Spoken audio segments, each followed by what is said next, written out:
knows nothing, can understand nothing. Plunge deeper into the darkness, and your heart will grow even stronger.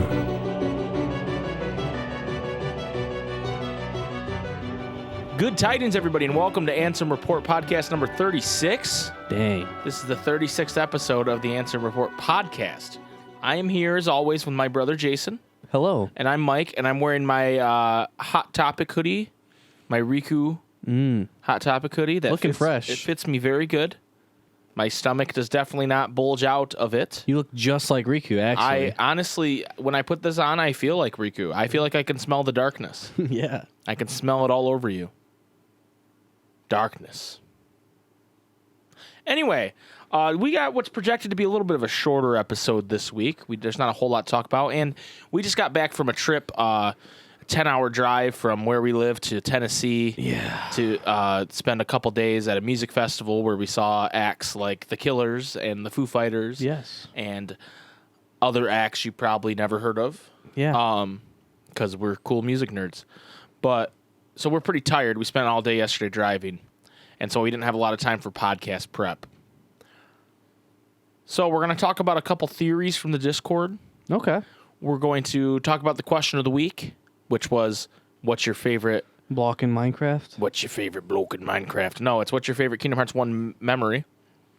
Reminder here at the top of the show, you can still enter to win one of the 3 Keyblade charms, Terra, Ven, or Aqua's, the Wayfinder Trio, by going into our Discord, clicking the link below and joining, and commenting in the question of the week what your favorite Kingdom Hearts game is and why.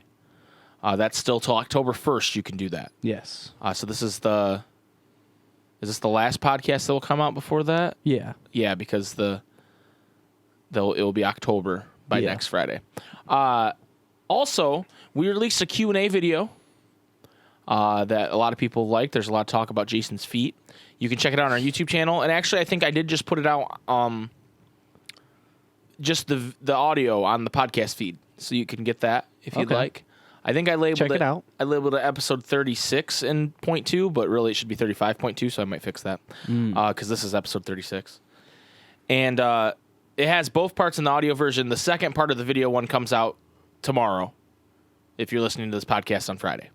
So check that out. If you want us to do another Q&A video, you can always go on the Discord and hit up that Q&A section. Speaking of Discord, we got some wild people in this Discord. You're all fucking insane. You're all animals. You're all crazy. You started making unions without us when we were gone on vacation. On vacation. I will tell you guys, while I love your energy, we will not be making unions at this time. We don't want to divide us. We want to be connected.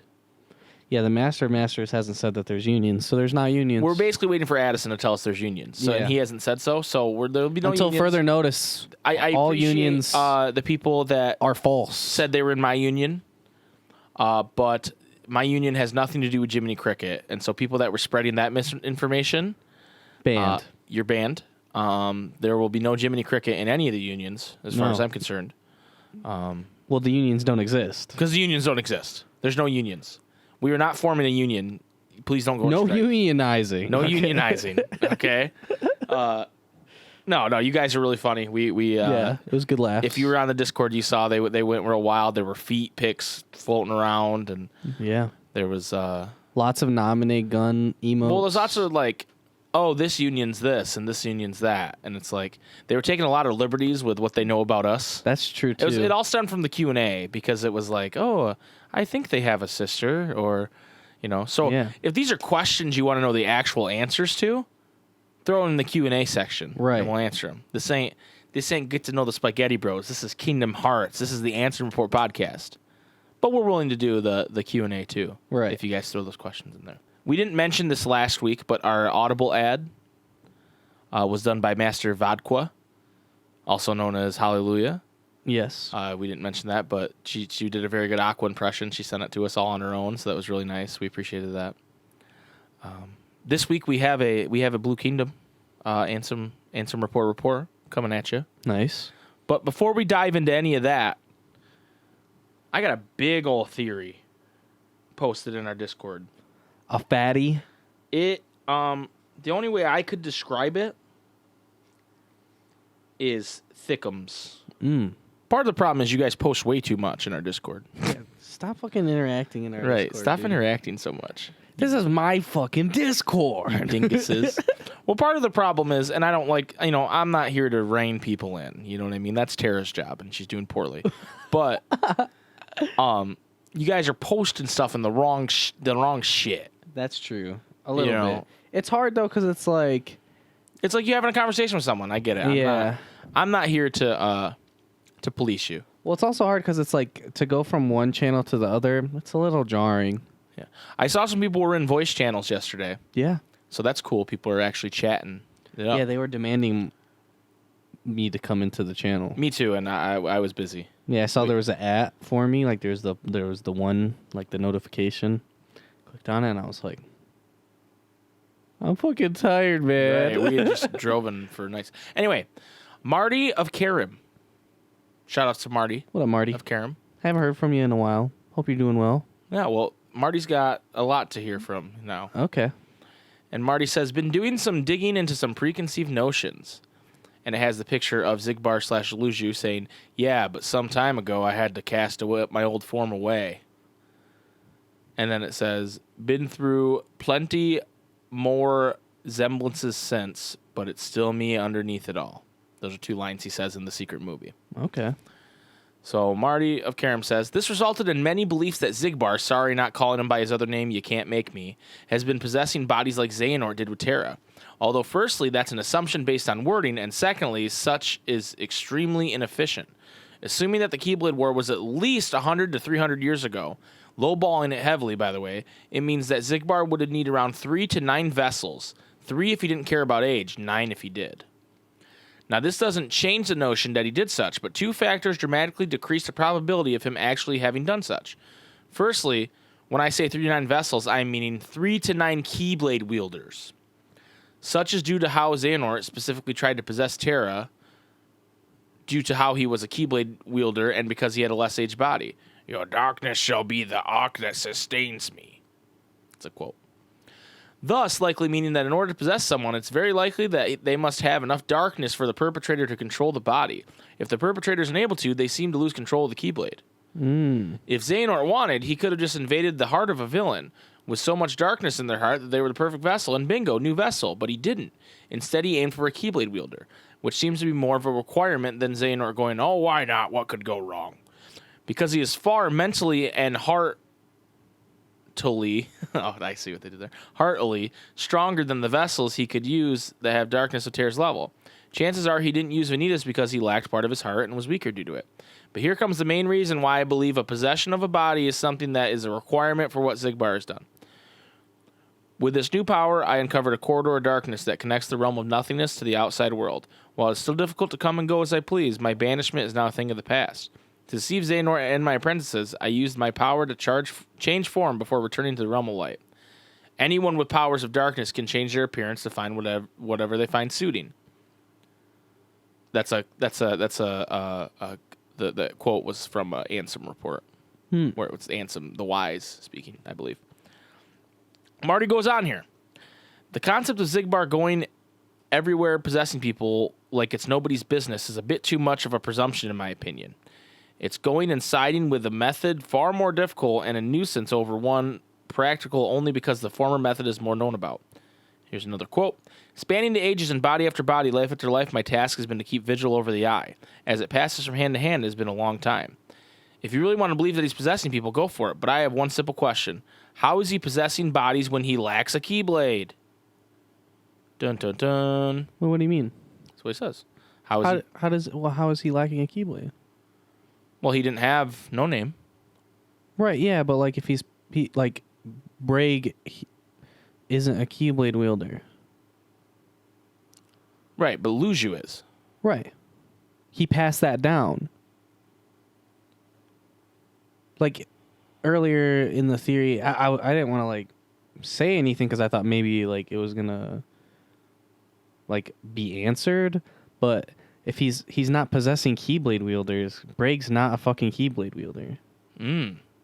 So you're saying he doesn't have to possess Keyblade wielders? No, he could just possess somebody who has darkness. So there's a lot more to this theory. So Okay. you're trying to stomp it right now? No, that's why I was saying I wasn't trying to say anything. I'm it's not trying to ruin this. It just didn't. It didn't. Okay. So Anyway. Wait a minute. I think he's moving on to a different theory anyway. So you're saying, I guess his point was that they're supposed to be Keyblade wielders, but is there somewhere that says they're supposed to be Keyblade wielders? Because I don't remember that either. Well, and it's also weird that like if Zigbar like possessed somebody, like unless he can just straight up give them that Keyblade and then the Keyblade doesn't. It's weird because in KH1 it's like, oh, the Keyblade chooses you type thing, and if he passes it down and then changes body, like possesses somebody else, he doesn't have it anymore. But like when Xehanort possesses Terra, he still has no name. Right. Yeah, that's a little weird. It's inconsistent with the way they do it. Well, and it's also like, at one point there's like multiple no names too. Well, and also this happens a lot, especially in all lore that people like overanalyze and go through. But there's not always like a set rule for everything that happens. Yeah, like the rules can be broken. Right. Like there's not always like, well, they have to do it this way because that's the way they did it before. Like that doesn't necessarily. Yeah. Like now this is because Nomura didn't know he was writing a whole full-fledged story after Kingdom Hearts 1, but like Riku would have a Keyblade because Terra. Right? Yeah. Sora gets the Keyblade because... Well, it was like because Riku was like unavailable as like a vessel of that Keyblade or whatever. Right. It's bullshit. And then people say, oh, well, it was actually because of Ven as well. Right. And then Ven leaves and then it's like, Right. So... And now people are saying... Not everything has to follow like these specific rules. Yeah. This is like a made-up universe that... It's also kind of like in the Matrix where it's like there's the set rules and then the rules just didn't apply. Well, and you can use what happens previously to try and like figure out what's going on, but that doesn't mean it's in this like it's absolutely what happened. Yeah. Like it doesn't mean something else can't happen. It's not like 1 equals 1. It's like 1 sometimes equals 1. Right. It's like 1 equaled 1 this time, yeah. but it might not next time. It might not. The next time you press enter, you might get a different number. Right. Anyway, that's what the Nomura story is like. Math that doesn't always make sense. Math without logic. Yeah. Moving on. Marty goes on. All right, so this next one's kind of a two-parter. These are just speculation and manners of which some things might work out. Nothing I declare is absolute fact, unlike the previous topic. Yikes. Yes. Already debunked. So he's talking about Merlin's hyperbolic time forest. Okay. Pretty overpowered place, but that's something everyone already knows. What I find to be extremely intriguing, though, is how Merlin can do it because of his magic. That generally means anyone with immensely high magic can access this place. Since Merlin does nothing like this in the movies, this would be more of a KH canon thing, and thus possibly have some relevance. My wacky idea is this. This is Daybreak Town. But Marty, you dummy, that's in Kingdom Hearts. We see it. My response is simply that we see some of it, and we see it underwater, which implies it's fallen to darkness and whatnot.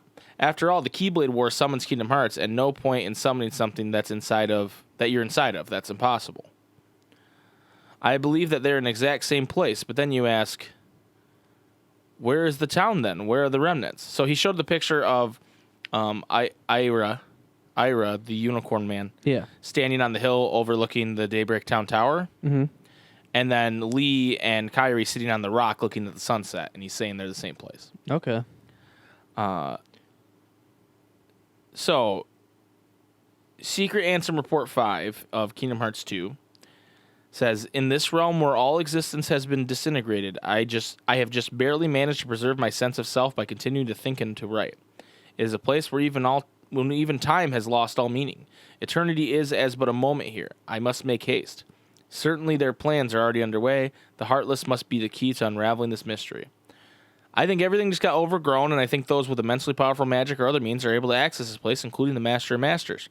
It explains how the guy is able to live for long periods of time with no change in his voice and thus seemingly his age. with one of the visitors of this place being Ansem the Wise. So he's saying that anyone can go there if they have strong enough magic. You don't agree with that? It's a theory. It's a theory. I don't think it'll ever be answered.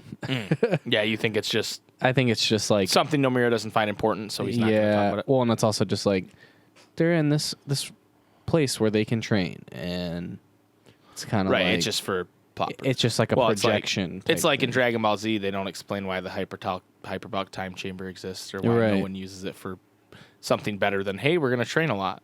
Yeah, It's just so they could power up those characters to catch up. It's like using an XP cube in Marvel Ultimate Alliance 3. yeah, exactly. Now, one counter to such concept is the suggestion that he's actually meaning the Dark Realm. But I have two counters to such a counter. One that, in all honesty, makes me 100% believe Ansem is referring to the place Axel and Kyrie are. He has not learned the power of darkness yet, and thus cannot enter the Dark Realm and traverse such using the pathways. And if he did actually do such, he could have merely done such at the end of KH2 when he got trapped there. Also, in regards to the time slowing, he says that a moment in there is basically like an eternity out of it.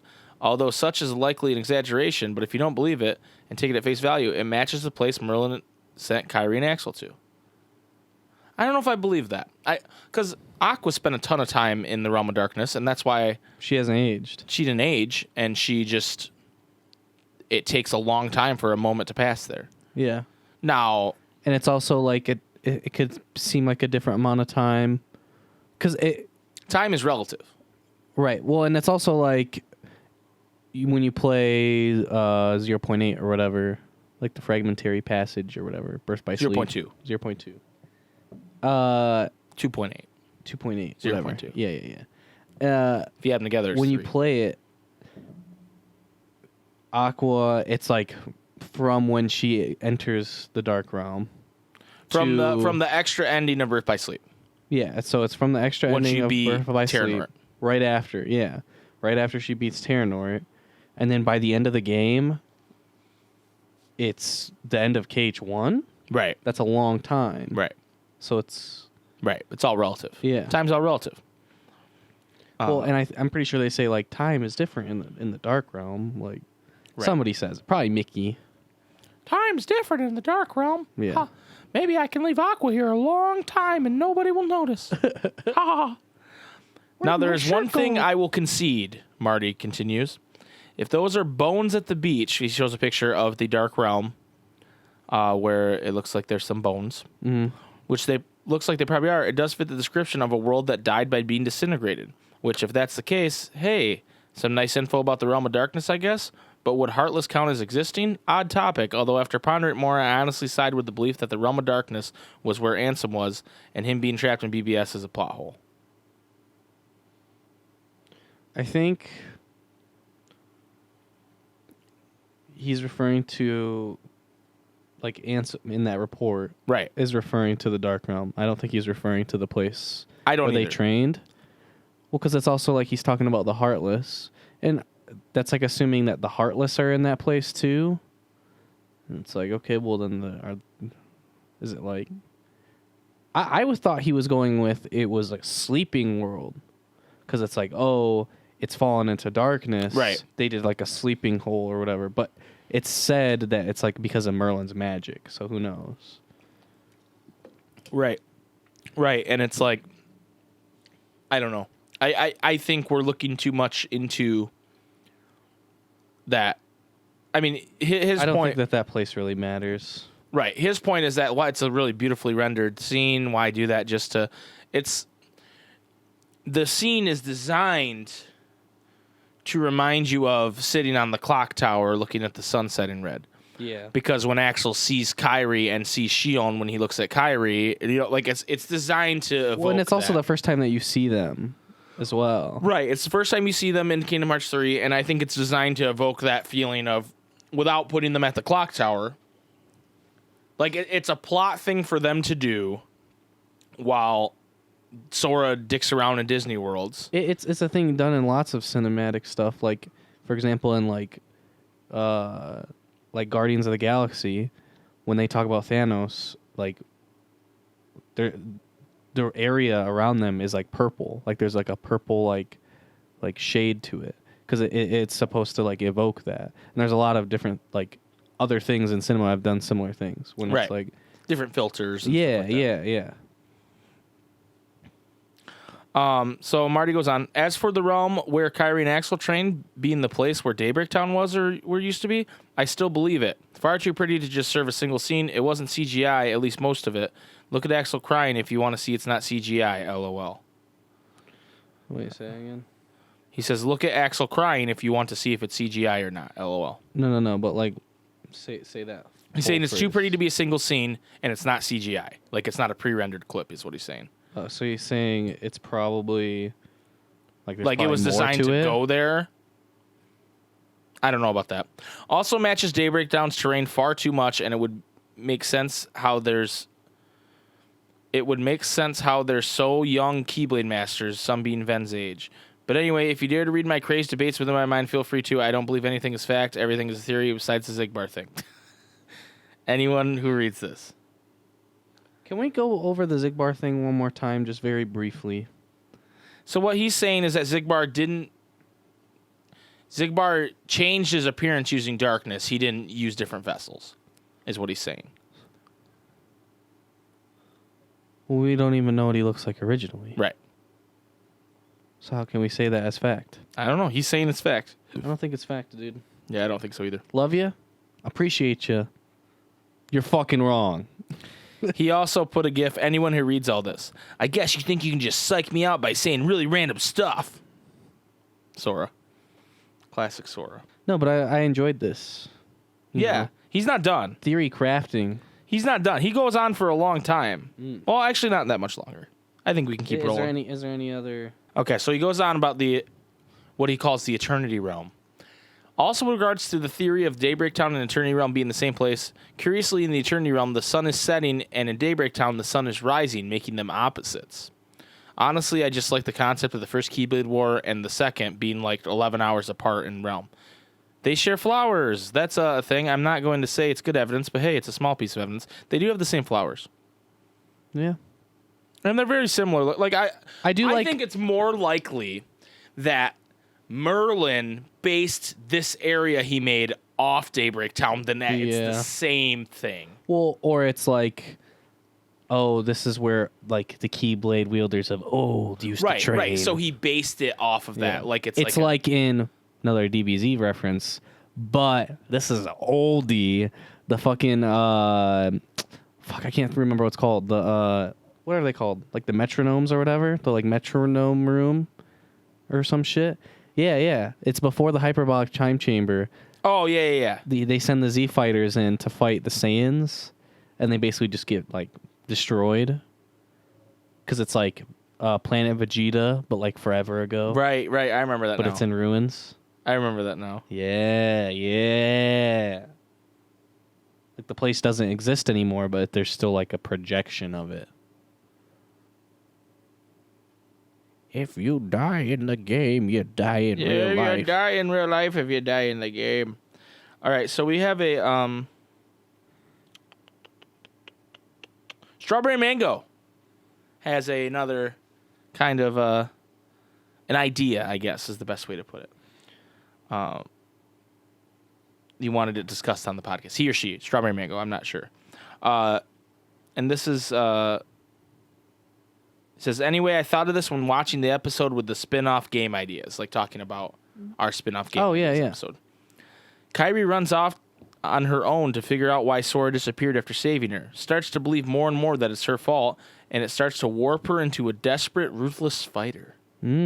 She trains and purposely seeks people out and starts to get one-shotted and starts fights to get stronger. Finally, the darkness that grows in her renders her no longer a princess of heart, to which she is relieved, no longer carrying the burden. I know people are going to argue that because Kyrie is Princess of Heart, she has no darkness, therefore it can't grow. However, in Ansem Report number 1, Ansem the Wise says he believes that darkness is in every heart, no matter how pure. And later in the reports about his experiments in Subject X, it talks about how he was practicing increasing the amount of darkness in one's heart, and possibly could have planted some. Also, the fact that the 7+ lights could replace the 7 princesses of hearts retcons the fact that they were that they have to be pure light since multiple were originally sided with the Organization 13 / were controlled by darkness.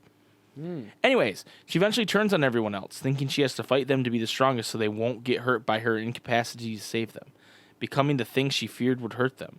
So she gets so strong, she beats Aqua and replaces her as best girl. Hold on here, strawberry mango. When she realizes what she has done, she runs away again and gets manipulated by the Master Masters to play spy, being told it will help her protect them as a way to atone for what she did. After this, Riku realizes that everything is going to crap with Sorigon and goes to find him, resulting in what we see in the secret movie. So what do you think of that? I like it. It's Nice dope. little story. It's dope. Gives Kairi some agency, that's for sure. Yeah. She will never beat best girl. As much as everyone wants Kairi to be like dope, I don't think it's gonna happen. She's just been like benched so many times, dude. Get the Demix treatment. Yeah, she got benched. But it's worse because it's like the whole, I've been training just as hard as you, Axel. Well, I think that's what people are upset about too, is like, why have that there?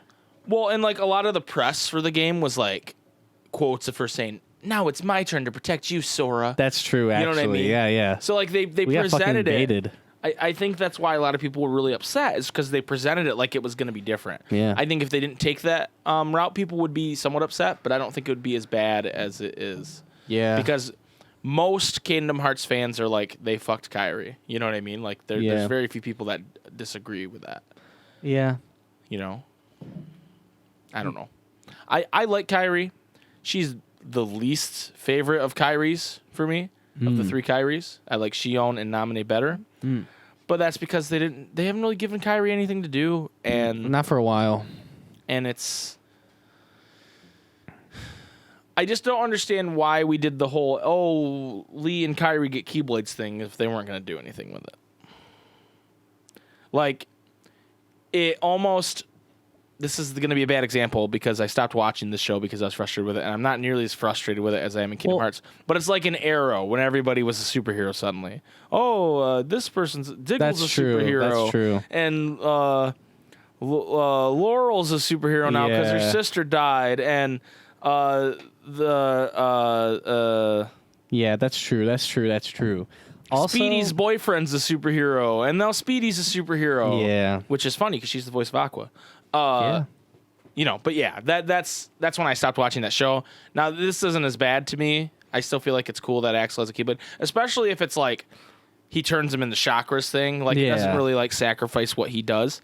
Kairi, we don't know what she does besides that cool spinny do thing she does in the animation when you walk up to her and Axel fighting the spinny, where she just like her planet needs her and she just spins off. I feel like I've said that joke like 30 times probably, but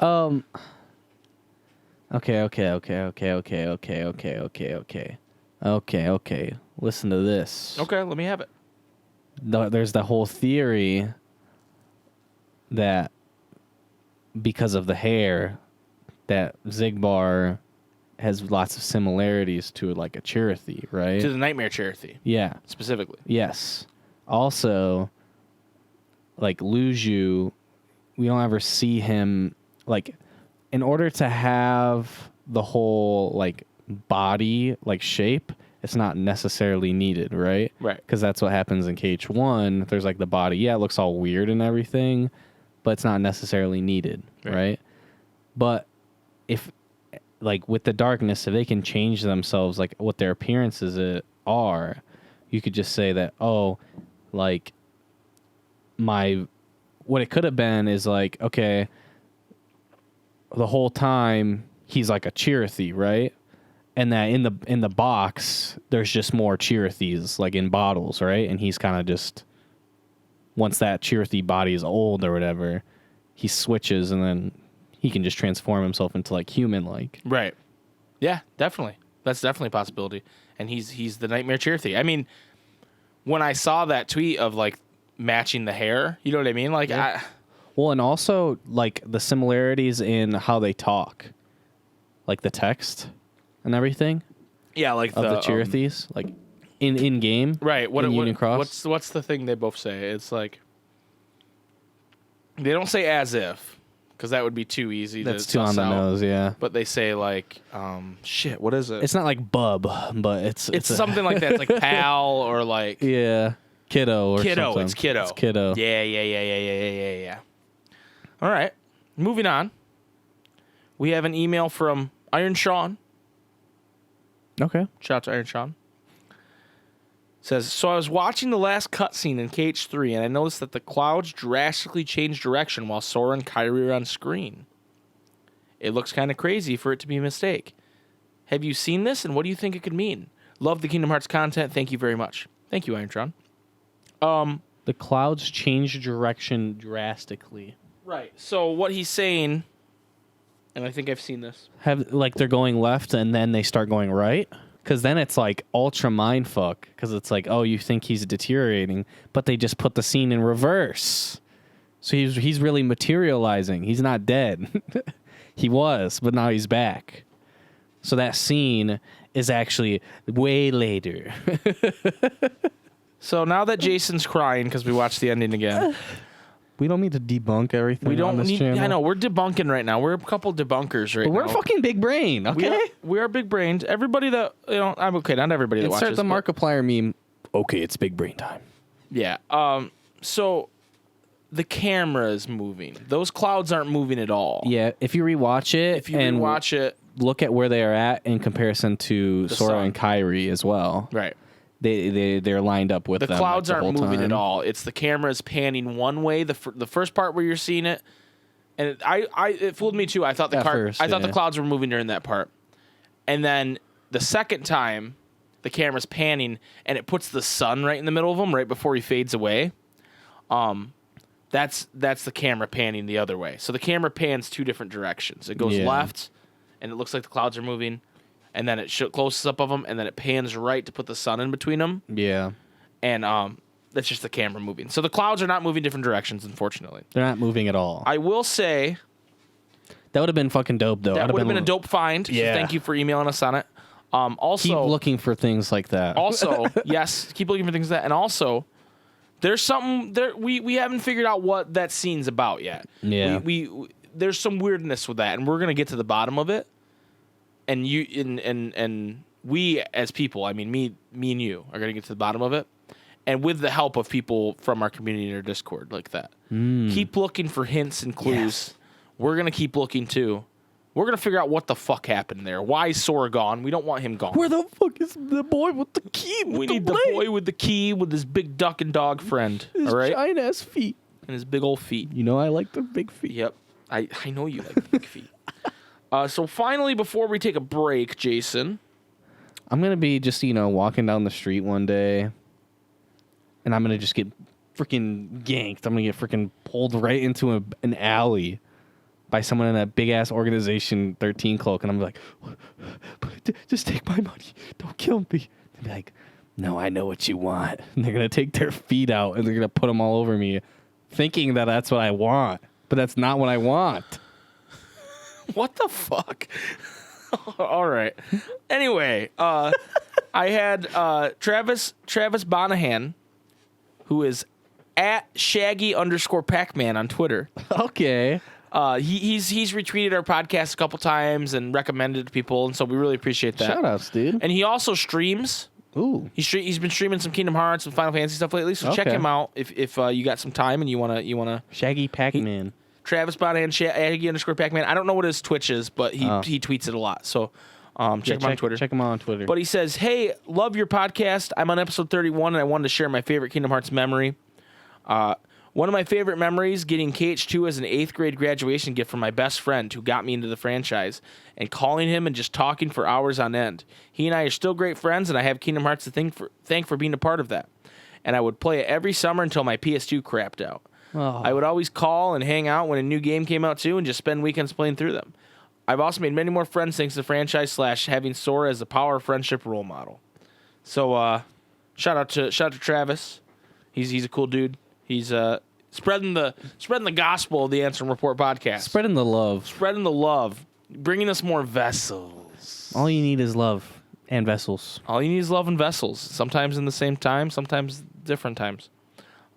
So shout out to him. We're going to take a quick break. When we come back, we're going to talk about the question of the week. Anyway, a lot of people asked about joining our Minecraft server. No. Also, it's not really ours. Yeah, it's not our server. It's one of our friends' server. Yeah, he pays for it. Yeah, it'd be one thing if like it was ours.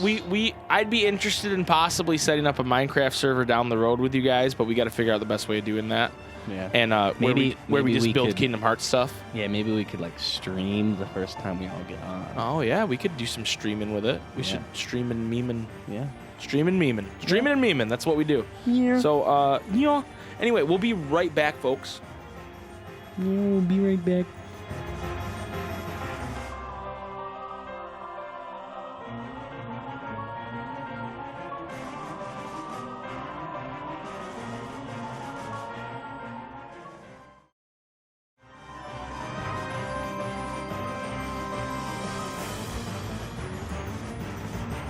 Question of the week. It's the question of the week. Question Question of the week. Question of the week. Question of the week. It's the question of the week. Question of the week. Okay, you're not even looking for the question of the weeks right now. Of the week. No, I got him. Hi, everybody. We're back. Good tidings. Welcome back to Ansem Podcast number 36. We're podcast is what I just said. I don't know if you heard that. Also, hold on. Skirt. Hold on. Last week, I said and Sean Report Podcast as a little like meme nod to those weirdos in the podcast where everybody was changing their name to Sean. The Discord, yeah. In the Discord. It's fucking confusing. Like, it was a meme for a minute. It's fucking confusing now.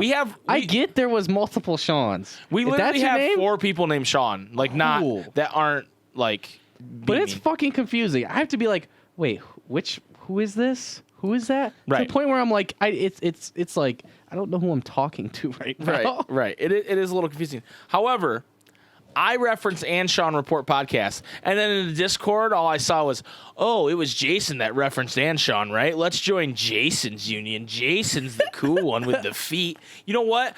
I want the credit.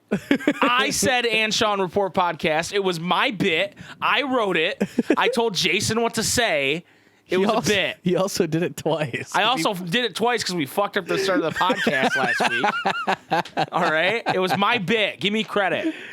Anyway, question of the week. Also. What? How am I Spike? Yeah, who messed that up? Nominated as best girl. Yeah, someone thought you were Spike. I believe. I see. I don't fucking know because everyone keeps changing their goddamn name. Right. Okay. So I think it You was are nominated Jason as best girl. /JK J /J Jace. Zigbar Jace. That's you. I am Mike or Spike.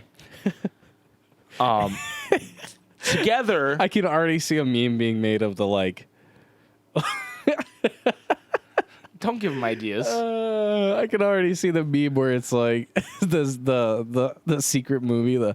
I haven't heard that name in a long time. Yeah. And it's Spike, but then it's me. Yeah.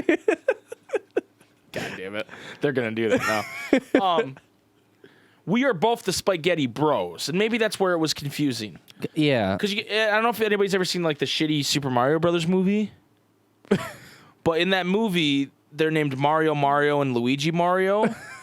I'm SpikeGhetti, and you're JK SpikeGhetti. Yes. That's okay. That's what it is. All right. Yes.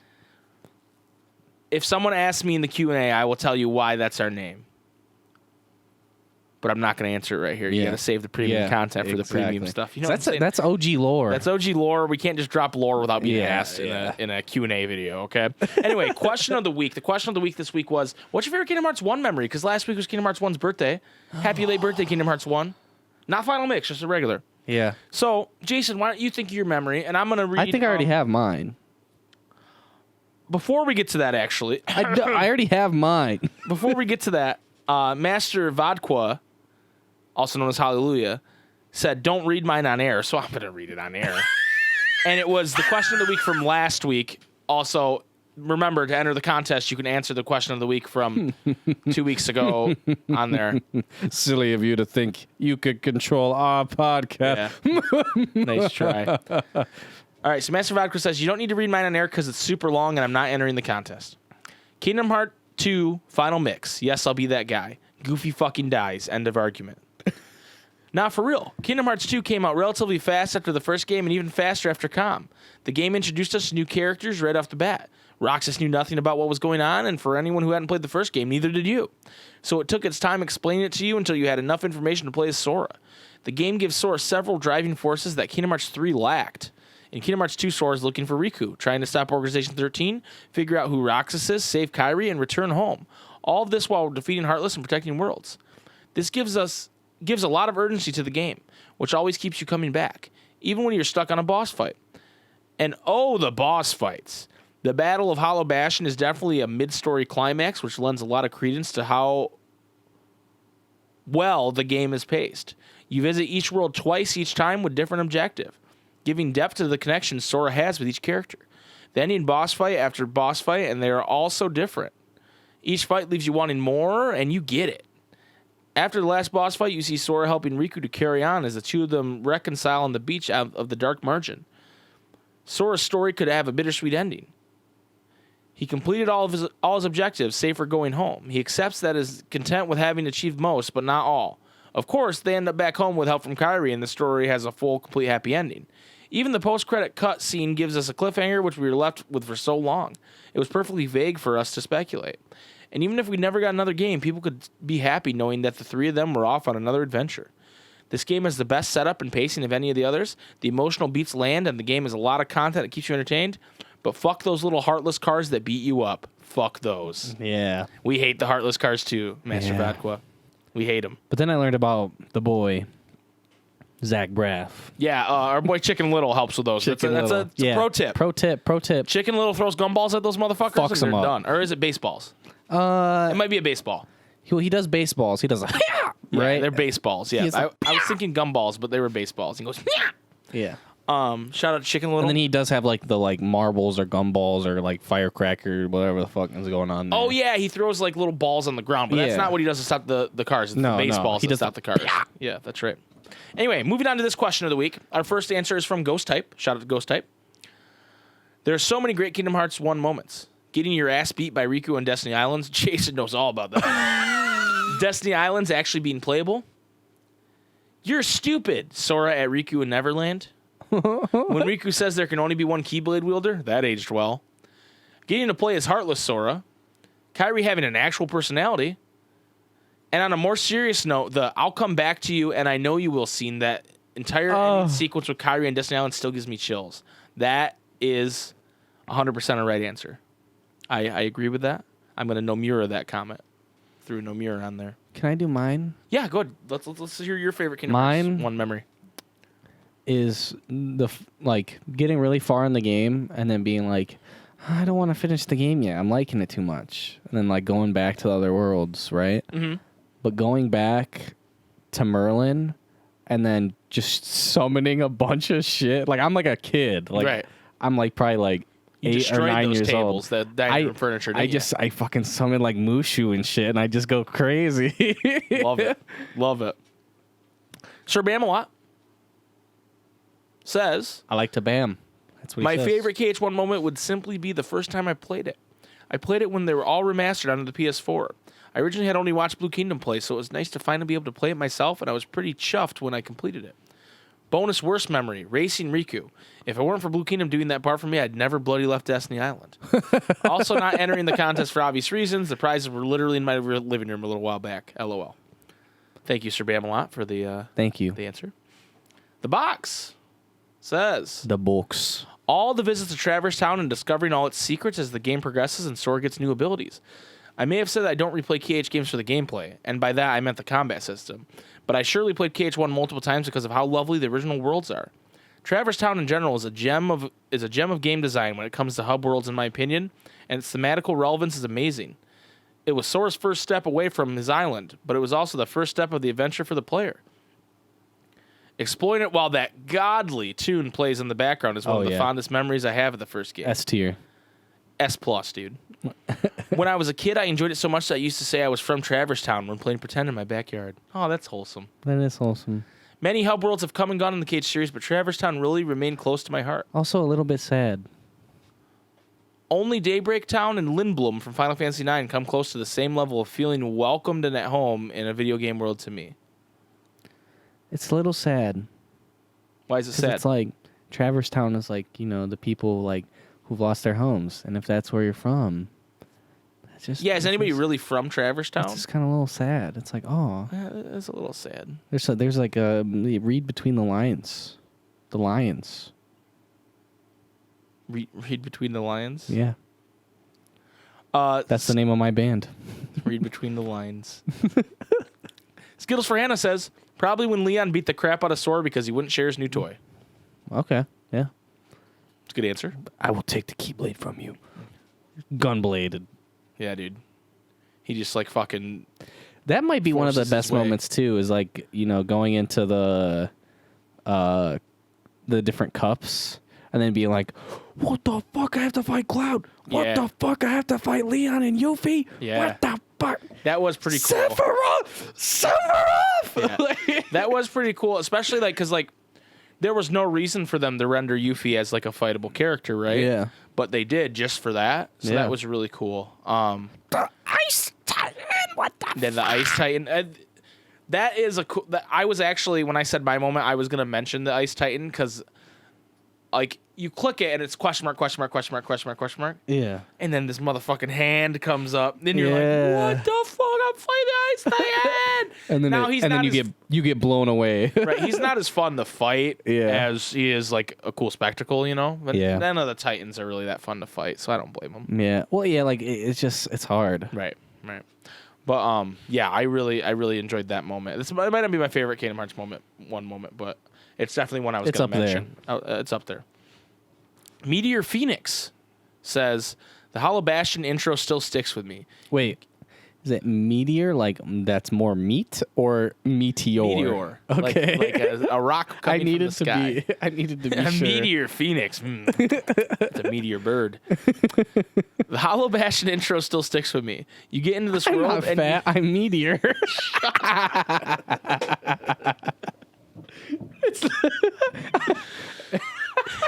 Mom said I'm not fat. I'm just meteor. You get into this world and you feel the end game is close.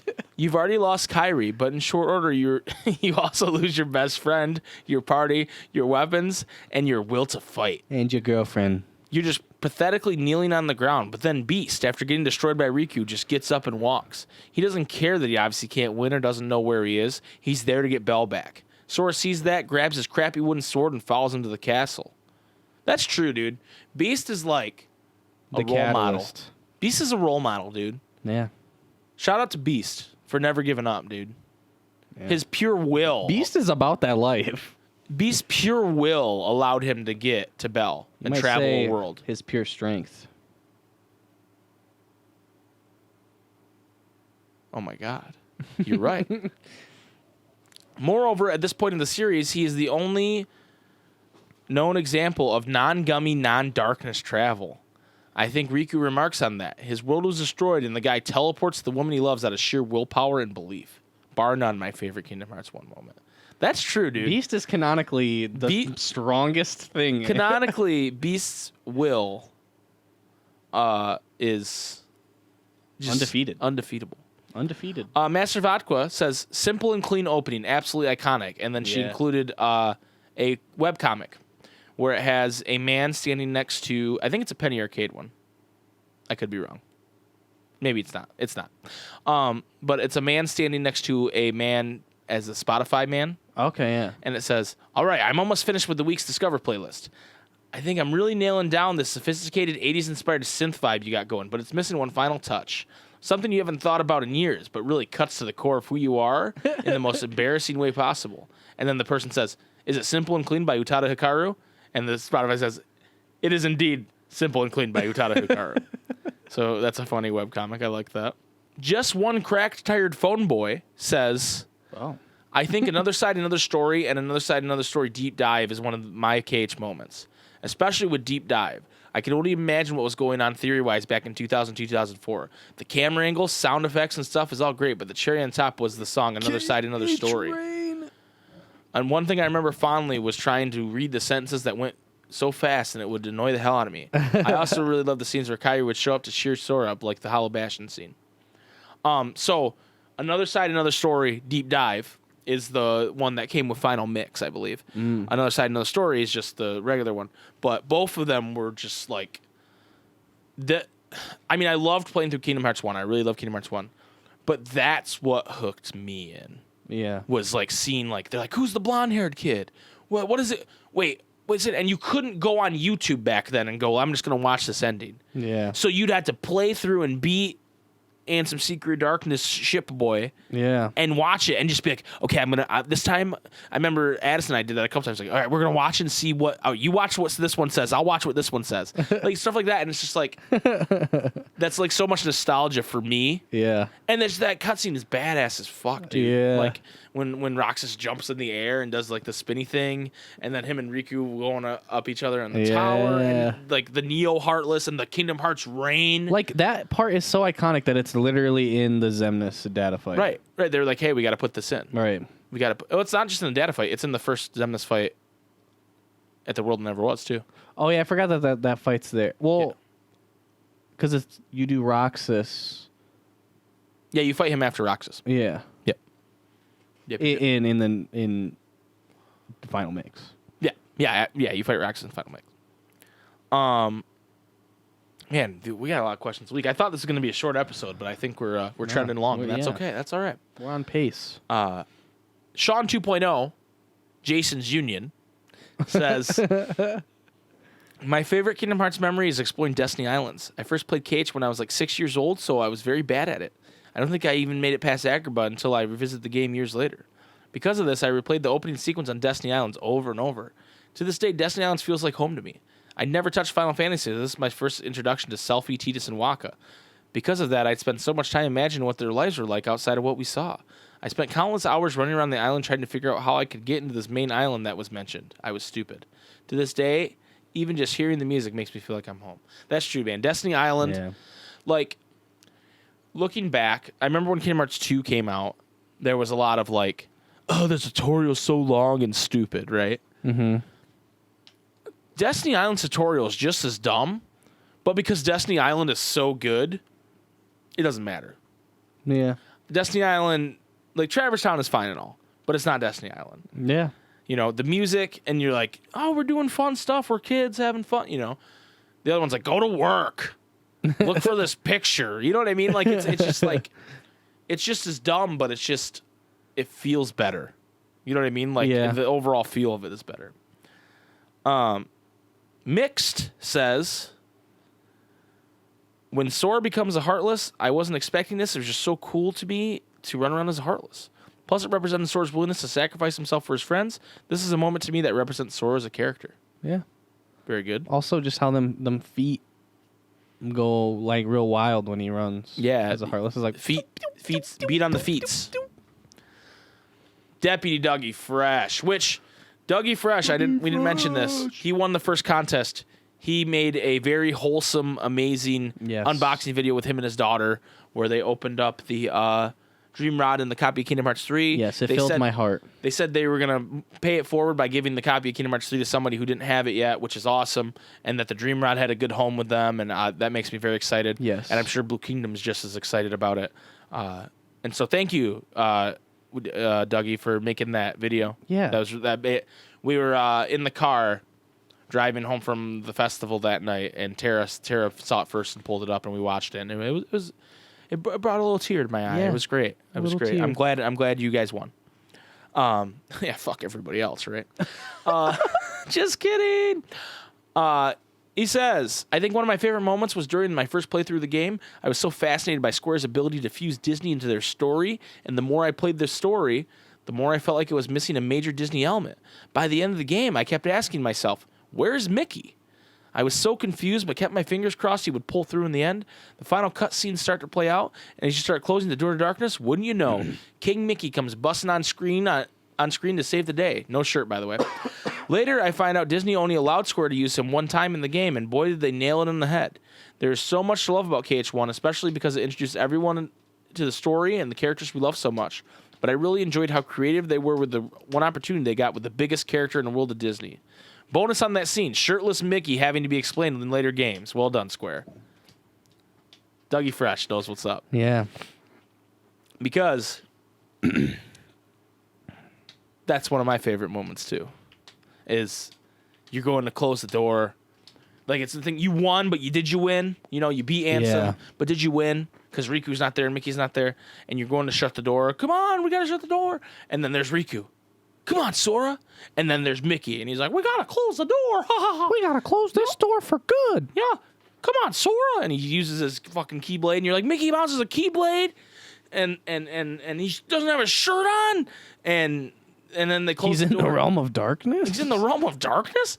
And then what was so badass connecting that to Deep Dive is Mickey showing up at the end of Deep Dive being like, what up, though? In his organization hoodie. Wait, when does that happen? That's at the end of Deep Dive, isn't it?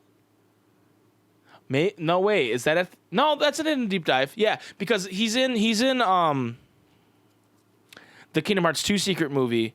They show him at the end with like the Looking up at Kingdom Hearts, but he's not in his hoodie there. No, he's in his clothes. His clothes, but he's in his hoodie in Deep Dive. When does that happen? It's at the end of the trailer, I'm pretty sure. I could be wrong about that. I don't remember that, but I don't know. But no, I think I'm right because I remember being like, wow, Mickey Mouse wasn't really in the game. And then you watch that and you go, Mickey Mouse is definitely going to be in the next game. You know? Well, he's definitely. Wait, but isn't he like not in that at all? Like actually in the game? Kingdom Hearts 2? No. Like in that scene. What do you mean? Like he's not in that scene. What scene? In Deep Dive.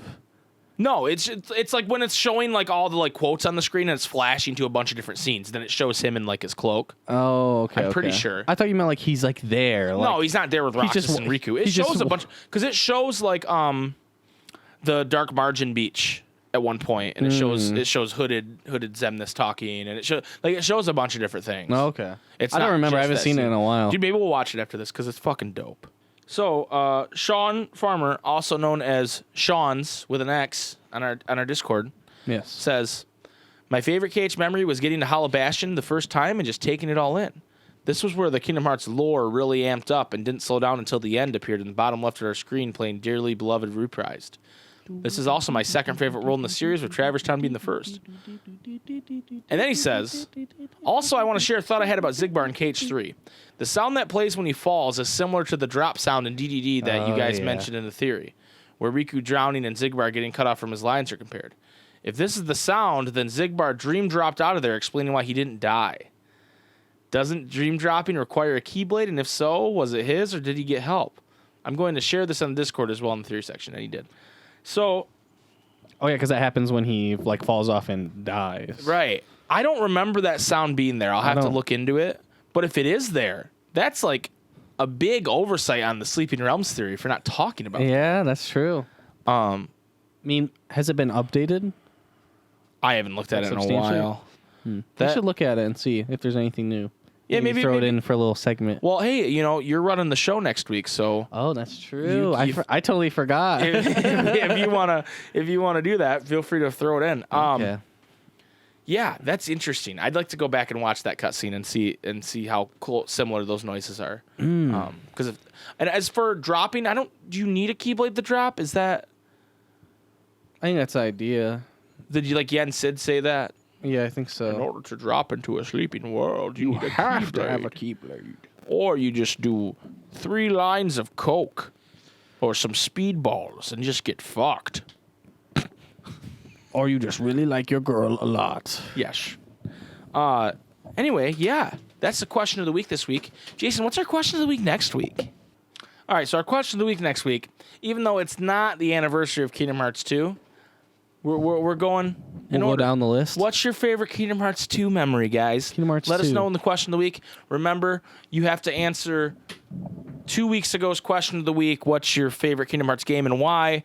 In the Discord, in order to be qualified to win one of those prizes, one of those sweet, sweet charm keyblades as made by Blue Kingdom, one of a kind, Terra Ven Aqua. I wish I could win one, but I can't. I don't know why I keep thinking of this. I'm just freaking peeved, dude. About? They just wasted Zaldin, dude. It's so fucked. Yeah, you're pretty mad about Zaldin. Yeah. I'm guessing next week we're going to talk a lot about Zaldin being wasted. Yeah. Like when you run the It's episode. so dumb, dude. Like, he's number 3. So you're telling me Mickey taught fucking Xehanort Yes. about motherfucking gummy blocks and keyblades. Yes. Just like, The World Order. Do you also want to Anyway, know? Ansem Report 9 can be obtained from defeating Captain Hook in Kingdom Hearts 1. And you're right. It is kind of strange that Mickey was just...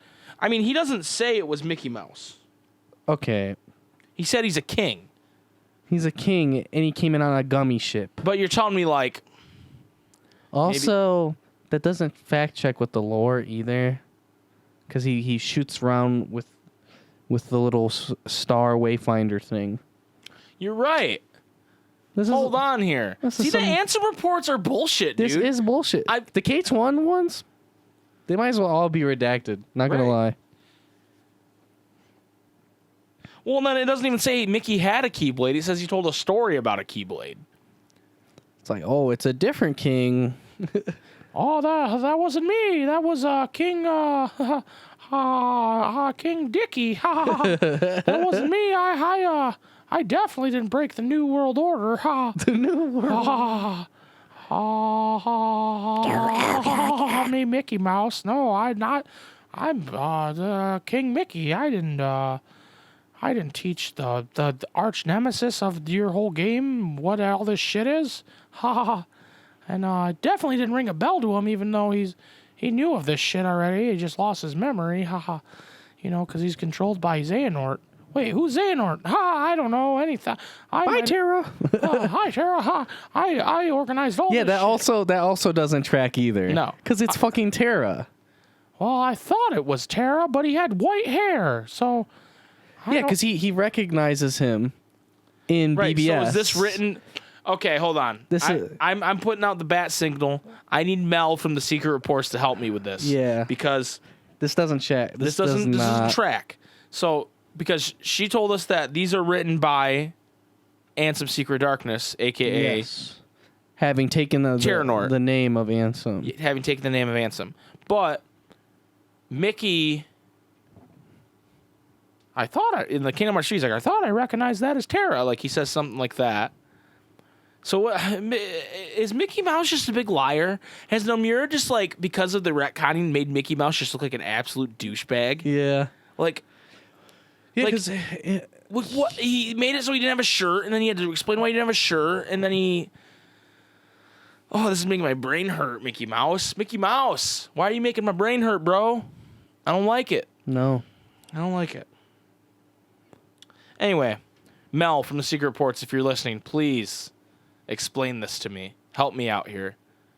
I know you're busy doing other things. Because I could be misremembering that. But, like, when Aqua goes to fight Dark Terra or whatever, doesn't Mickey go with her at one point? Like, to bring her there or something? I don't think so. No? No. She just rolls up to that square by herself. She rolls up. Yeah. He's there to help Ventus with Vanitas. He helps Ventus fight Vanitas at one point. And you can team up with him. But he doesn't help Aqua with Terranort. Like, yeah, he's not there in the fight, but I thought gets, maybe he gets bodied or something. Well, he gets... I think there's... In the Keyblade Graveyard fight, he gets bodied by that thing. That, like, he's going to be there, and then he's like, oh, no! Like, it teleports him. The thing he uses to travel. Oh. He's like, oh, no! And then he gets, taken away, and then you don't see him again in that game. I'm pretty sure. Wait, yeah. Okay, yeah, so... Did he build gummy ships or not? Right. Did he build gummy ships or not? he talked to Terra, but like just doesn't realize it's Terra. Doesn't realize it's Terra possessed With by silver hair. Xehanort, you know? Because like the new art style for him is it's literally just Terra with silver hair. Right. Where before he kind of looked more like Xemnas. Xemnas, yeah, or like Ansem SOD. He looked like a mix between the two, and now he just looks like Terra. Yeah. So yeah, this Mel, Secret Reports, help us Yeah, out. help Is us this out. just bullshit, or what, are we missing something? Anyway, the question of the week next week, like we said, what's your favorite Kingdom Hearts 2 memory? Hit us up with that. Enter the contest if you want. Follow us on Discord. Follow us on Twitter at SpikeGhetti Bros. Follow us on YouTube. Subscribe on YouTube if you're listening on Apple. If you're listening on YouTube, follow us. Download us on Apple or Spotify. Leave us an Apple review if you want. We like reading those. We are the 327th video game podcast in Malaysia. So shout out to all our friends in Malaysia. Yeah. Hell yeah, brother. But yeah. Thank you guys so much for listening and watching. We will be back next week, episode 37, where Jason is going to run the podcast. I run the show. He runs the show. I'm gonna have no knowledge of what we're talking about. He's just gonna go into it. It's a role reversal. Yeah. Because I don't tell Jason anything we're talking about. No. He likes to be surprised. Yeah. Because then it's just like my genuine reaction to stuff. Right. This time I will be the surprised one. Yes. I'll be the guinea pig. Yes. I will still wear my Riku hoodie. I will have never taken it off. A week later. It's so tight that I cannot take it off. Anyway, Jason, let him have it. May Give your it to heart. Sorry. Don't fucking ever Terra. talk over me when I'm doing it. Terra. Yeah, those tight abs, Terra. Terra, you're such a good friend. I can see your abs through your shirts, Terra.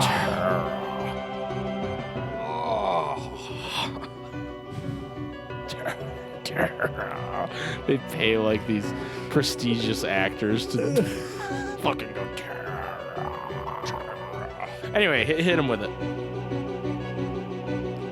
May your heart be your guiding key. Terra.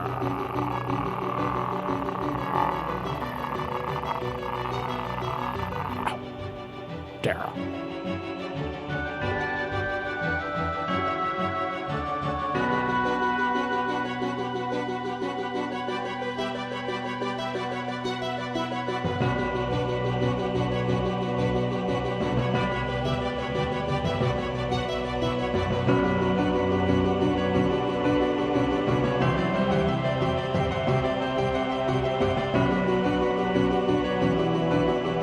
When you walk away, you don't hear me.